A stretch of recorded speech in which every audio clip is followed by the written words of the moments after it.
जितने फैसले हुए हैं सबकी राय से हुए हैं, सबकी राय हो। जो भी सचिन पायलट साहब के जो हमारे सपोर्टर भी होंगे, उन सबके फैसलों में भागीदार बन रहा हूँ उनके पक्ष में। तो आप सोच सकते हो कितने स्मूथली फैसले। सचिन पायलट के मामले में एक बार फिर से दे दी गई है लॉलीपॉप, और ये लॉलीपॉप इस 5 साल में जाने कितनी बार मिली है, लेकिन चुनाव से पहले दी जाने वाली ये लॉलीपॉप वाकई कई लोगों को कड़वी लग सकती है। आज हम बात कर रहे हैं मुख्यमंत्री की प्रेस कॉन्फ्रेंस में दी गई सचिन पायलट वाली लॉलीपॉप के बारे में। क्यों कह रहा हूं मैं इसे लॉलीपॉप, और क्यों ये लॉलीपॉप ज़्यादा कड़वी हो सकती है, ये सब कुछ इस वीडियो में बताने वाला हूं। इसलिए इस वीडियो के आखिर तक आप सभी लोग जुड़े रहिएगा। मुख्यमंत्री गहलोत लिस्ट आने से पहले एक प्रेस कॉन्फ्रेंस करते हैं। अक्सर सियासी फॉर्मूलों में इसको कहा जाता है डैमेज कंट्रोल, यानी कि बाद में जो डैमेज होने वाला है उसका पहले ही कंट्रोल कर लिया जाए, और यही काम कांग्रेस लगातार करती आई है। आपको याद होगा पिछले 5 सालों में लगभग 9 से ज़्यादा बार आलाकमान मुख्यमंत्री गहलोत और सचिन पायलट को साथ में लाकर फोटो खिंचवा चुकी है, जिससे ये पता चलता है कि ये दोस्ती का दिखावा बार बार करना लोगों को गुमराह करने के लिए बहुत ज़्यादा ज़रूरी है।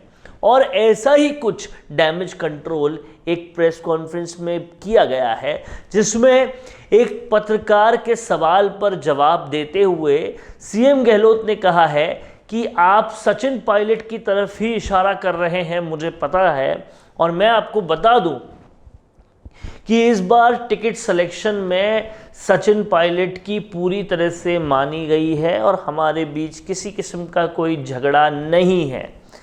अब अगर झगड़ा नहीं है तो ये कहने की ज़रूरत कहाँ थी, और ये कहकर डैमेज कंट्रोल करने की ज़रूरत अगर पड़ रही है तो दाल में कुछ काला तो ज़रूर है। क्योंकि अगर इस दाल में कुछ काला ना होता और किसी भी तरह का झगड़ा नहीं होता तो यही मुख्यमंत्री गहलोत जो पहले बार बार लगातार बिना कोई सवाल पूछे हुए, बिना उस बारे में बात हुए बार बार कह रहे थे कि हम चुनाव से 2 महीने पहले अपने कैंडिडेट्स की घोषणा कर देंगे। अब अगर चुनाव से 2 महीने पहले घोषणा करनी वाली बात इतनी ज़रूरी थी कि आप बिना सवाल पूछे भी बार बार हर बयान, हर भाषण में उसे कह रहे हैं, तो फिर इतनी बार कही हुई बात को नहीं करने की वजह भी तो कुछ तो गंभीर होगी। और वो गंभीर वजह कहीं ना कहीं बहुत सारे सूत्रों से झगड़ा ही मालूम पड़ती है। फिर से वही वजह जो पिछले 5 साल से राजस्थान के विकास में आड़े आ रही थी, राजस्थान की राजनीति को खाए जा रही थी, वो वही वजह मालूम पड़ती है। और अगर सचिन पायलट से किसी किस्म का कोई झगड़ा था ही नहीं तो फिर पिछले 5 साल ये सब कुछ क्यों हुआ? और मान लो ये झगड़ा अभी सॉल्व हुआ और टिकट में कोई झगड़ा नहीं रहा, तो उसे बताने की इतनी ज़रूरत क्यों पड़ी? उसके लिए प्रेस कॉन्फ्रेंस करने की ज़रूरत क्यों पड़ी? क्या कोई ये बड़ा डैमेज कंट्रोल है जिसको करना बहुत ज़्यादा ज़रूरी मालूम होता है, इतना ज़्यादा ज़रूरी कि दिल्ली में प्रेस कॉन्फ्रेंस करनी पड़ गई?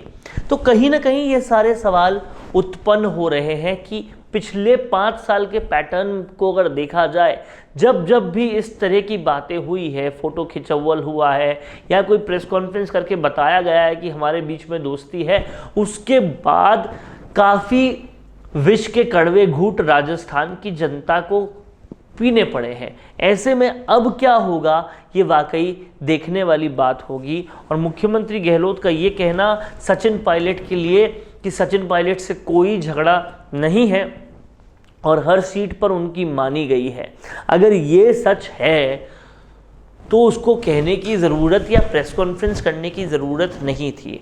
मैं आपको इस बारे में बात करते हुए पिछली बार का एक वाकया और बताता हूं, जब पूरा चुनाव ही सचिन पायलट के नेतृत्व में हुआ और पूरे 5 साल जब कांग्रेस विपक्ष में रही, तो सिर्फ और सिर्फ सचिन पायलट ही लीडर्स में थे और बाकी मुख्यमंत्री गहलोत और तमाम सारे लोग दिल्ली में रहे पूरे टाइम, और सचिन पायलट की लीडरशिप में ही पूरा चुनाव हुआ।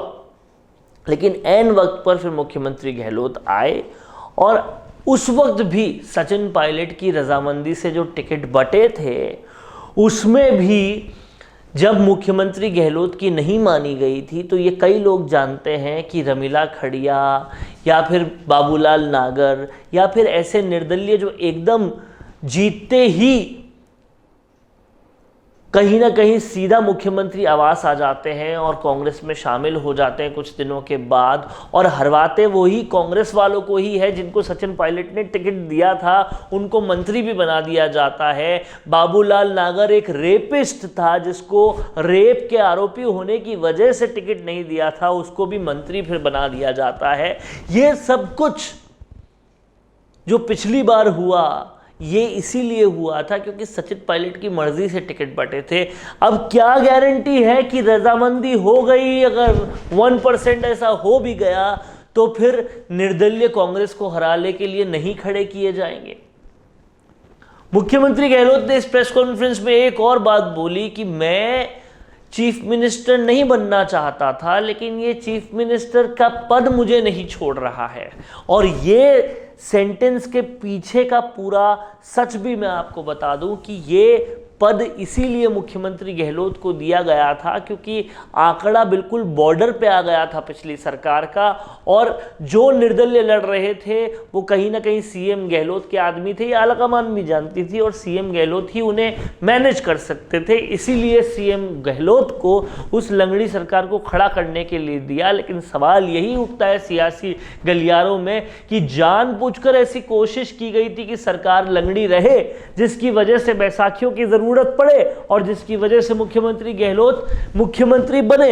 ये कहीं ना कहीं हुआ है राजस्थान में, और इसकी वजह से ये साफ है कि अभी भी जो ये कहा जा रहा है कि सचिन से कोई लड़ाई नहीं है, ये लॉलीपॉप के सिवा कुछ नहीं है। हालांकि इसमें सबसे बुरी बात ये है कि बार बार ये लॉलीपॉप खुद सचिन पायलट ने भी खाई है और इसी वजह से उनके कार्यकर्ता और उनके विधायक काफ़ी परेशान रहे हैं पूरे टाइम। अब देखना ये होगा कि सचिन पायलट का जो अग्रीमेंट है, अगर सच में है टिकट देने में कि वो मान चुके हैं जो टिकट दिए हैं, तो फिर तो कोई बगावत सामने आएगी नहीं। लेकिन अगर बगावत सामने आती है चाहे डायरेक्टली या इनडायरेक्टली, तो साफ है कि ये सब कुछ जुमला था और ये जो टिकट देने में देरी हुई है ये सिर्फ और सिर्फ आंतरिक कलह की वजह से हुई है, जो पिछले 5 सालों में हमने कई बार लगातार देखी। अगर नहीं होती तो 9 बार सचिन पायलट और मुख्यमंत्री गहलोत को साथ में आकर फोटो खिंचाने की ज़रूरत नहीं पड़ती।